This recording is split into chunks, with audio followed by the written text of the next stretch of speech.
สายดีพี่น้องวันนี้แต่เด็กแต่เสาร์เนาะจันทร์สีกันเสาร์วันอาทิตย์ก็ไปหับใส่เวียกงานคือเก่านะผมสังเกตผมก็ยังไม่ทันได้เห็นส่งงานนี้ก็จะแต่งตัวเด็กไปพิเศษไปถูกแต่งตั้งเป็นอนุกรรมการก่อนบัตรเลือกตั้งเนาะอยู่จุดหลัก90ตอนนี้กำลังเสียออกเดินทาง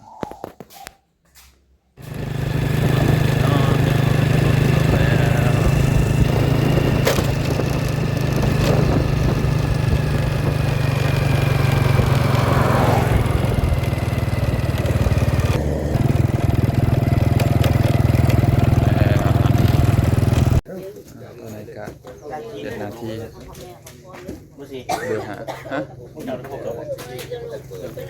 3 บาทเห็นแต่บานเดียวแล้วก็สีเปิดอยู่ทำข่าวก็พี่เน่เอาออกนะอันนี้อนุกรรมการกะถ้ามันโบปิตาแล้วโบไทยเตรียมของแล้วเนาะกองนี้นะ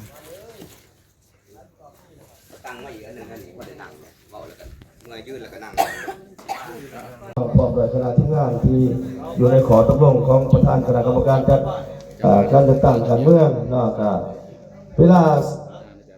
7:35 นาทีพวกเราจะได้ร่วมพิธีเปิดและเคารพธงชาติรวมกันเนาะ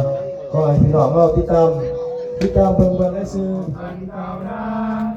ผู้สาสุเกียรติของเราคงเกินใจสิทธิ์เป็นเก่าเราถูกคนเผาเสมอภาพกัน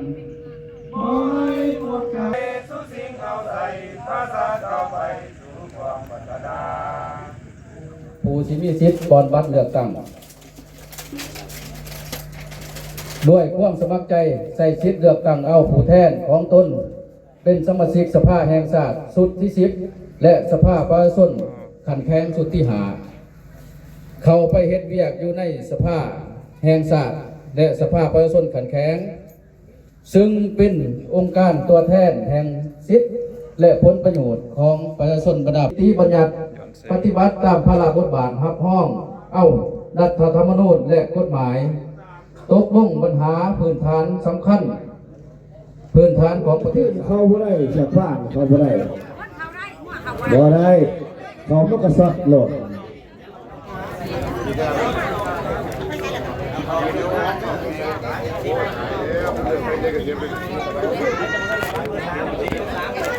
ท่านไอ้น้องต้องร้อนพวกส3 บาทเด้อ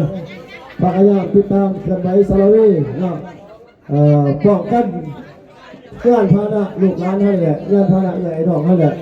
ย่านพาหนะผู้มีสิทธิ์เลือกตั้งนั่นแหละเนาะสำคัญแหละไปสอดส่องเบิ่งว่าผู้ตาคนกำลังอยู่ในใจจดใจจ่ออยากมีผลสำเร็จ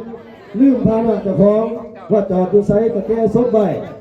สุดท้ายมาว่าเสียเนี่ยเสียหน้าเสียตาจุดเท่าไหร่เนาะเอาให้แต่งกันเด้อเจ้าหน้าที่เขาบอกเป็นมาป้อนแล้วเมื่อไหนผมแม่ไปเด้อซอยกันก่อนคนบางๆก่อนเนาะ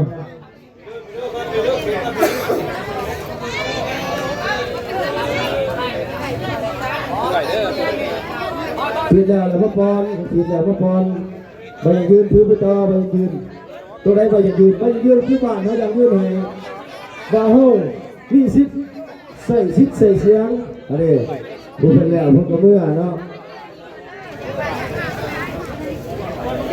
ทีระบอกเนี่ยเห็นไหมต้องขีดใส่บอกอยากเดินไล่กับพิษสั่งนะเด้อขีด4ขีด5กับพิษนะขีด5กับสิได้ไปเอาใหม่ได้ดอกขีด6กับไปเอาใหม่ขีด2กับเอาใหม่ต้องขีด4นาเฮ็ดครบเล่นประเทศเฮ็ดครบเล่นประเทศอีหัวอีข้าวประเทศเด้เบิ่งซอยกันแน่หลายคนอยู่ทั่วพิษตลอดเนาะแต่ว่า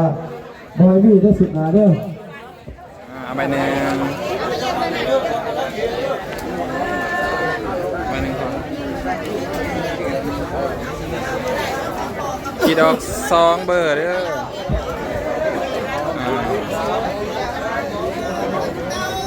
อ กายแล้วเอาเพื่อนอะไรวะบ่ได้เข้าใจเห็น คำเซยเด้อแม่ใหญ่เด้อมาใส่ซิดใส่เสียงสภาพประชาชนขันแขวง ใช้ละใบน่ะดิ เซยเด้อแม่ใหญ่เด้อสุขภาพแข็งแรงเอาคำแขวงเด้อขีดออก2 ฐานเด้อ